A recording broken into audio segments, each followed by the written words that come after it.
Jai Hind Defense Aspirants. Welcome back to my channel SSP Success. Today we are going to cover an important topic that was in the news. It's about COP28 charting the roadmap for climate action. It's very important for your upcoming SSP and AFSP in terms of GD and lecture.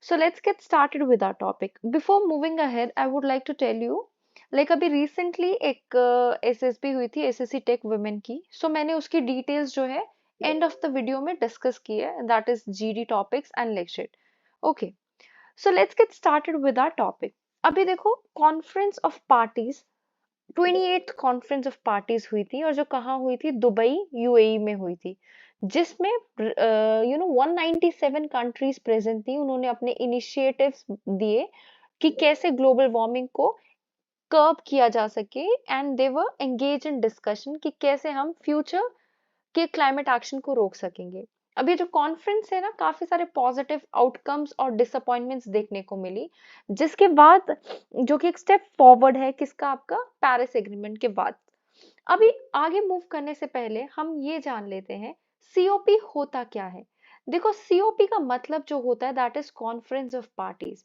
अब अगर मैं आपको detail में बताऊं conference of party का मतलब ये होता है देखो 1992 में क्या हुआ था कि यूनाइटेड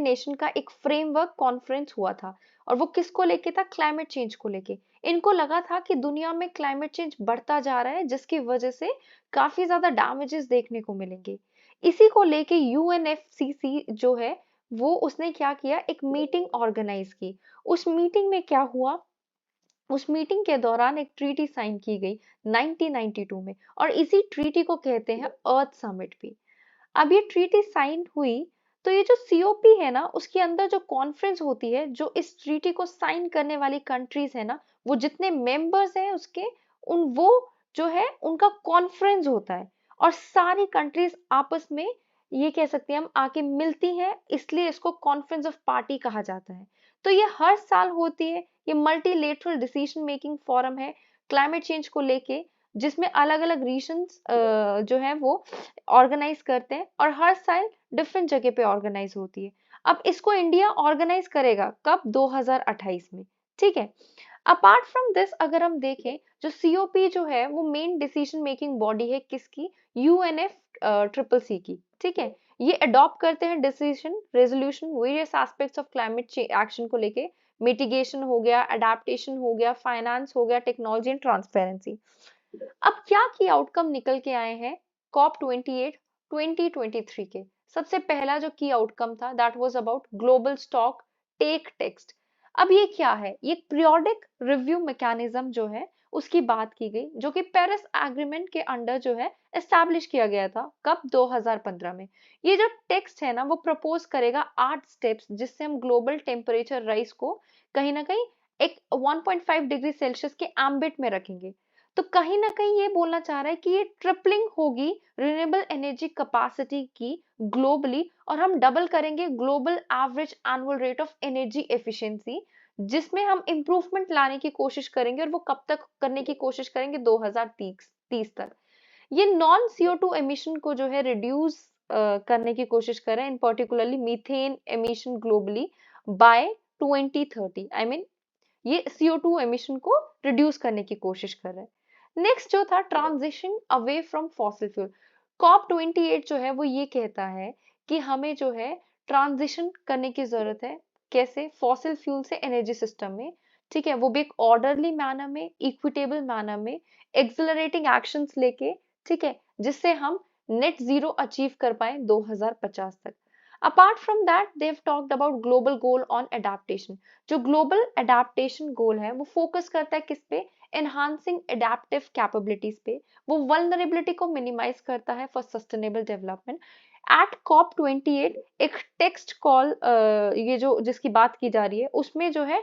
डबलिंग की बात की गई है किस चीज की एडेप्टेशन फाइनेंस की और प्लान्स की जो असेस करेगा मॉनिटर करेगा किसको अडेप्टेशन नीड्स को in the coming years positively एक एक्सप्लिसिट 2030 डेट जो है वो इंटीग्रेट की गई है इस टेक्स्ट में for targets on water security आपका इकोसिस्टम रिस्टोर करने के लिए health related next is climate finance United nation conference on trade and development ने एस्टिमेट किया है वेल्दी नेशन जो है वो ओ करते हैं डेवलपिंग कंट्रीज को $500 बिलियन इन 2025 किसके तहत, new collective quantified goal for climate finance के तहत। ये गोल सेट इस लाइक इसको सेट किया गया था एक नया कलेक्टिव क्वांटिफाइड गोल के तहत बिफोर 2025, और ये गोल जो है वो स्टार्ट करेगा from a floor of $100 billion per year.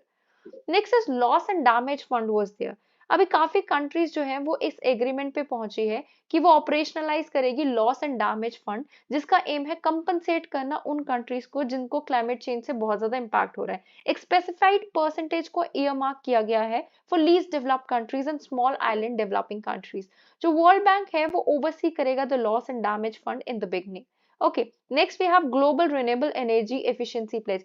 Pledge जो है वो स्टिपुलेट करता है सिग्नेटरीज को, जो पार्टिसिपेंट्स है उनको, कि वो एक साथ मिल के काम करे, ट्रिपल करे वर्ल्ड के इंस्टॉल्ड रिन्यूएबल एनर्जी जनरेशन को, कहां से कहां तक, लाइक 11,000 गीगावाट तक बाय 2030।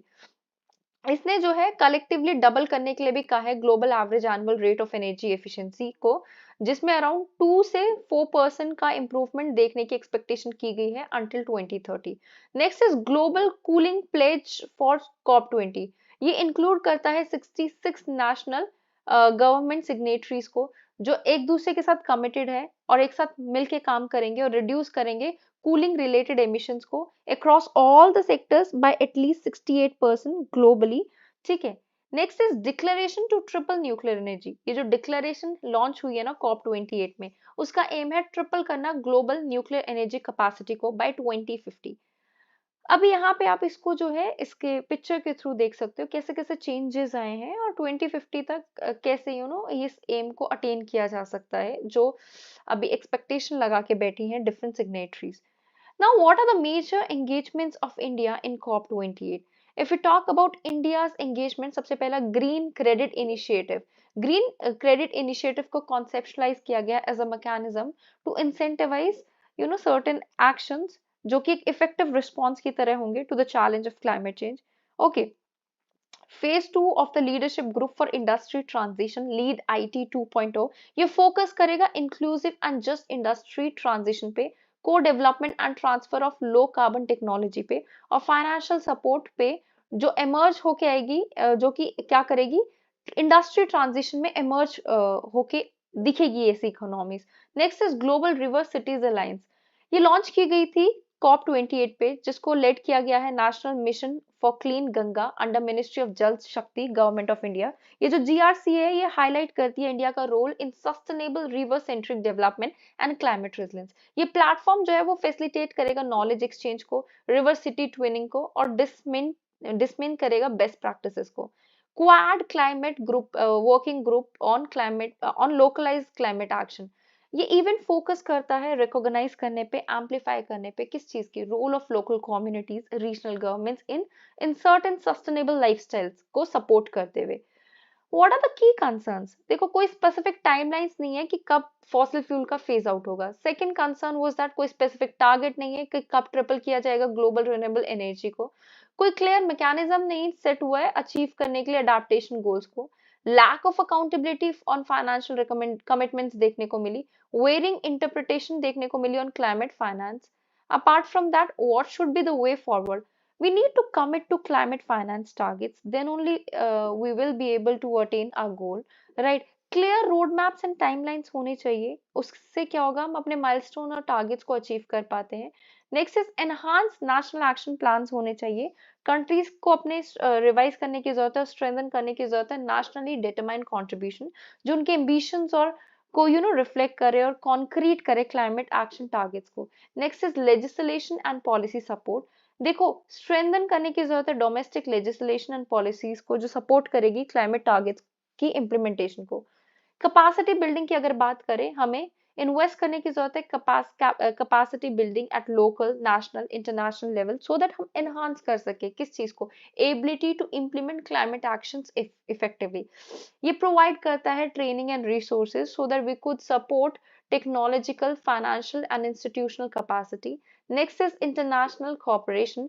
हमें देखो ट्रांसफर करने की जरूरत है of climate friendly technologies, especially from developed to developing countries, share करना चाहिए एक्सपीरियंस, हमें लेसन से सीखने की जरूरत है, बेस्ट प्रैक्टिसेस को अडॉप्ट करने की जरूरत है, so that we can accelerate the adoption of environmentally friendly solution across India. So guys, the data that we have it's from 22 SSB Bhopal board और ये SSC टेक का है और ये women's entry है and this SSB was conducted on 14th of December to 18th of December. जो GD topics हमें पता चले हैं स्टूडेंट से, the first was about surrogacy, right, उसके कुछ रीसेंट चेंजेस आए उसके लॉ में. Second was about Israel and Hamas. Third was about abrogation of article 370. ये जो 370 का आर्टिकल है ना फिर से न्यूज में आ गया, इसको आप अच्छे से कवर करके जाना, ठीक है.